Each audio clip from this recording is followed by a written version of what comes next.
பலர் தோக்குறது எங்க அப்டின்னா, அவங்க அவங்க என்ன நெனச்சுக்குவாங்களோ, ஆஃபீஸ்ல நான் இந்த மொபைல் வச்சிருக்கேன், ஆப்பிள் வச்சுக்கலான்னு என்ன ஒரு மாரி பண்ணுவாங்க. ஏன் இன்னைக்கு ஜட போட்டு ஸ்கூலுக்கு அனுப்பிச்சோம் அப்டின்னா, "ஜட போட்டு வரியான்னு என் ஃப்ரெண்டு பேச மாட்டேன்றாம்மா." அப்படின்றதெல்லாம் மனசுக்குள்ள வருத்தத்த ஏற்படுத்துறாங்கல்ல. அது அஸ்வினி கிட்ட இருக்கவே இருக்காது.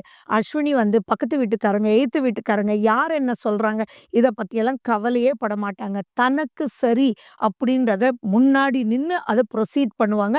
ஆமா, எங்க கல்ச்சர்ல இப்படி இருக்கு. நாங்க இப்படிதான் பொட்டு வச்சுட்டு வருவோம்.